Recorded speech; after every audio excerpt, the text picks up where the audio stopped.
Hello friends, मैं अभिषेक कुमार समृद्धि IAS के online platform पे आप सभी का स्वागत करता हूं, अभिनंदन करता हूं। दोस्तों, बीपीएससी टीआरई 3 में टीजीटी और पीजीटी का रिजल्ट जो है वो अभी तक नहीं आया है। पीआरटी का रिजल्ट निकले हुए दोस्तों जो है वो 6 दिन हो गया। 15 तारीख को जो है वो पीआरटी का रिजल्ट निकला था और आज जो है वो 20 तारीख हो गया है, यानी कि 15 से 20, 5 से 6 दिन का समय जो है दोस्तों बीत चुका है। लेकिन अभी तक टीजीटी और पीजीटी का रिजल्ट जो है दोस्तों जारी नहीं किया गया है। तो इसको लेकर के बहुत सारे जो स्टूडेंट्स हैं उनकी क्वेरी आ रही थी कि सर कब तक जो है वो टीजीटी पीजीटी का रिजल्ट आएगा। साथ ही बहुत सारे ऐसे अभ्यर्थी हैं जो कट ऑफ को लेकर भी जानना चाहते हैं, क्योंकि हमारा जो कट ऑफ था पीआरटी का, जो पीआरटी में हमने अपना कट ऑफ बताया था 6 to 8 में, जो हमने अपने चैनल पर जो कट ऑफ बताया था वो बिल्कुल सही साबित हुआ था। इसको लेकर के बहुत सारे लोगों ने जो है वो कॉमेंट करके पूछा है, क्वेरी किया है कि sir computer science, SST, music और संस्कृत, इन 4 सब्जेक्ट के बहुत ज्यादा जो है स्टूडेंट्स हैं वो जो है क्वेरी कर रहे हैं कि इसका कटअप जो है वो क्या रहने वाला है। कल हमने कुछ कटअप बताए थे, लेकिन अब चूंकि क्वेरी बहुत ज्यादा आ रही है, इसलिए मैं दोस्तों आज इन सारे सब्जेक्ट का कैटेगरी वाइज जो है वो कटअप ही बताने वाला हूं। तो सबसे पहले मैं दोस्तों बात कर लूं जो अपडेट है टीजीटी पीजीटी के रिजल्ट को लेकर के, वो क्या है, यानी टीजीटी पीजीटी का रिजल्ट जो है वो कब तक जारी होगा इसको लेकर के। तो दोस्तों, बिहार सरकार के यानी कि बिहार में जो एसीएस हैं, एस सिद्धार्थ सर, उन्होंने ये कहा है कि 9 से 10 दिन के अंदर टीजीटी और पीजीटी का, टीआरई 3 में टीजीटी पीजीटी का रिजल्ट जो अभी तक नहीं आया वो भी जो है वो जारी कर दिया जाएगा। तो 9 से 10 दिन की अगर हम बात करें दोस्तों, तो आज जो है आप सभी को पता है कि 20 तारीख है, यानी 10 दिन और, यानी 30 नवंबर तक, यानी नवंबर लास्ट तक, 30 नवंबर तक टीजीटी और पीजीटी दोनों का रिजल्ट जो है वो जारी कर दिया जाएगा। क्योंकि आप सभी बहुत दिन से जो है इसको लेकर के इंतजार कर रहे हैं, तो अब आपके रिजल्ट का भी जो है वो काउंटडाउन जो है वो शुरू हो गया है और 30 नवंबर से पहले टीजीटी पीजीटी का रिजल्ट जो है वो जारी कर दिया जाएगा।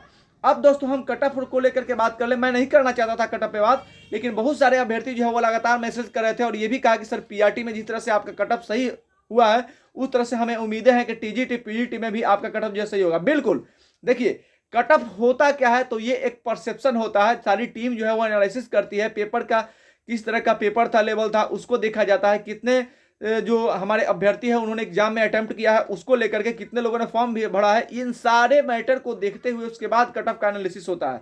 और ये जो कट ऑफ होता है उसके 1-2 नंबर इधर उधर जो है वो आ सकता है, इसमें कोई डाउट नहीं है, लेकिन इसी के इर्द गिर्द जो है दोस्तों ये सारी चीजें होती है। हालांकि पीआरटी में हमने जो कट ऑफ बताया था वो बिल्कुल एग्जैक्ट जो है वो सही रहा। बहुत सारे लोगों ने इसके लिए जो है हमें धन्यवाद भी कहा।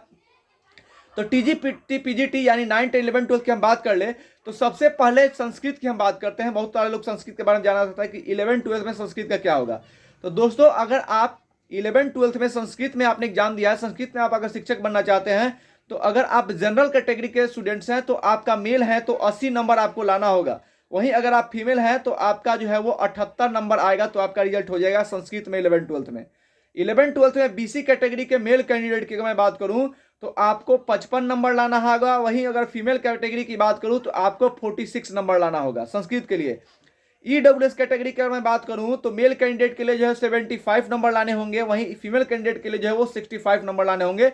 इससे प्लस माइनस 2 नंबर जो है हो सकता है संस्कृत के लिए। एससी एसटी कैटेगरी के महिला और पुरुष दोनों कैंडिडेट की अगर मैं बात करूं तो 42 नंबर के आसपास अगर आपका नंबर आ रहा है तो आप संस्कृत में जो शिक्षक बन जाएंगे, आपका रिजल्ट जो है दोस्तों हो जाएगा। ये 11, 12 की संस्कृत का कट ऑफ था जिसके बारे में मैंने आप सभी को बताया। अब मैं दोस्तों हिंदी की बात कर लेता हूं। बहुत सारे लोगों ने हिंदी के बारे में पूछा था। तो अगर 11, 12 में आप हिंदी में एक एग्जाम दिया है तो जनरल कैटेगरी के लिए हिंदी में जो है वो 80 के अप्रॉक्स मेल के लिए, जबकि फीमेल के लिए जो है वो 78 के अप्रॉक्स कट ऑफ जाने की पूरी संभावना है। ईडब्ल्यूएस कैटेगरी के मेल कैंडिडेट के लिए 75, जबकि फीमेल कैंडिडेट के लिए जो है दोस्तों 72 रहने की संभावना है कट ऑफ हिंदी में 11, 12 में। 11, 12 में ईबीसी कैटेगरी के मेल कैंडिडेट के लिए 65, जबकि फीमेल कैटेगरी के जो कैंडिडेट हैं उनके लिए 62 कट ऑफ रहने की पूरी संभावना है हिंदी में 11, 12 में। वहीं दोस्तों एससी एसटी कैटेगरी की बात करें तो चाहे वो मेल हो या फिर फीमेल हो, अगर आपका 45 नंबर के अप्रॉक्स आ रहा है, 2 नंबर आगे पीछे, तो आप अपने आप को सेफ जोन में पाएंगे, आपका रिजल्ट जो है हो सकता है दोस्तों। तो आप लोग घबराने की बिल्कुल जरूरत नहीं है, आप अपने आप को सेफ मोटिवेट रखें, ठीक है। तो दोस्तों 11, 12 हिंदी का आपने देख लिया। मैथ्स का 11, 12 में मैथ के भी कुछ लोग जानना चाहते हैं। तो 11, 12 में अगर आप जनरल के मेल कैटेगरी के स्टूडेंट हैं तो 95 मेल के लिए, जबकि फीमेल के लिए जो है वो आपका 80 रहने की संभावना है। ईडब्ल्यूएस कैटेगरी के अगर आप हैं तो मेल के लिए जो है वो दोस्तों 75, जबकि फीमेल के लिए जो है वो 62। ईबीसी कैटेगरी के मेल के लिए दोस्तों 65, जबकि फीमेल के लिए 55। SC/ST कैटेगरी के मेल फीमेल दोनों कैंडिडेट के लिए जो है वो दोस्तों 45 नंबर लाने जरूरी है। BC कैटेगरी के मेल के लिए 75, जबकि फीमेल के लिए जो 63 11th-12th मैथ में लाने की संभावना है दोस्तों।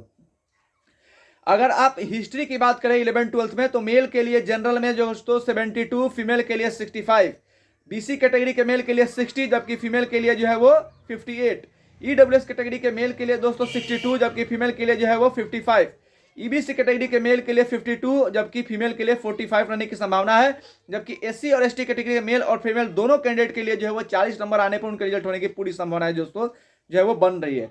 सबसे इंपॉर्टेंट कंप्यूटर साइंस की बात करें 11th-12th में, तो 11th-12th में जनरल कैटेगरी के जो मेल कैंडिडेट है कंप्यूटर साइंस में उनको 80 नंबर लाने होंगे, जबकि फीमेल जो है वो उनको 75 नंबर लाने होंगे। EWS कैटेगरी के मेल कैंडिडेट को जो है वो कंप्यूटर साइंस में 78 नंबर, जबकि फीमेल को जो है वो 70 नंबर। वहीं अगर बात करें EBC कैटेगरी के, तो मेल के लिए जो है वो 79, जबकि फीमेल के लिए 71।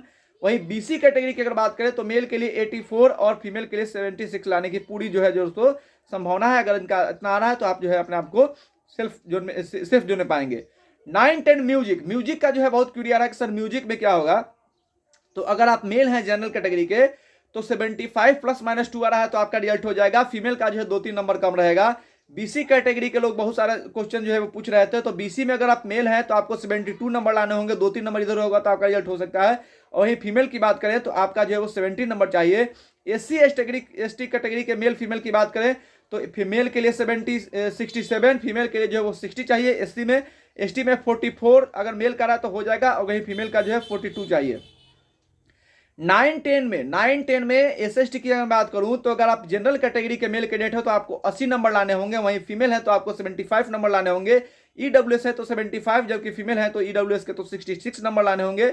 EBC के मेल है तो SST में 9-10 में आपको जो है वो 70 नंबर लाने होंगे, वहीं फीमेल है तो आपको 63 नंबर लाने होंगे। SC/ST कैटेगरी का है तो आपको जो है वो 60 नंबर के आसपास SC को, जबकि ST को जो है वो दोस्तों निश्चित उनको भी जो है वो 60, जबकि फीमेल जो है वो उनको 58 नंबर लाने होंगे। तो दोस्तों ये जो कंप्यूटर साइंस SST/ST का था, ये बहुत सारी क्वेरी आ रही थी, इसके ऊपर बताया ये कट ऑफ का जो परसेप्शन होता है, इसके 1-2 नंबर इधर उधर होगा तो आपका जो है वो रिजल्ट हो सकता है। हाँ, लेकिन अगर सारी चीजें जो है वो जेन्युइनली हुई तो बाकी जो है दोस्तों ये सारी चीजें जो है वो आप लोगों को एनालिसिस के आधार पर बताया गया है। रिजल्ट आने के बाद जो है वो चीजें और ज्यादा क्लियर होंगी। आप सभी को जो अपडेट था वो हमने बताया। आगे दोस्तों इसको लेकर कोई बड़ा अपडेट आएगा तो आपके साथ जरूर शेयर करेंगे। धन्यवाद।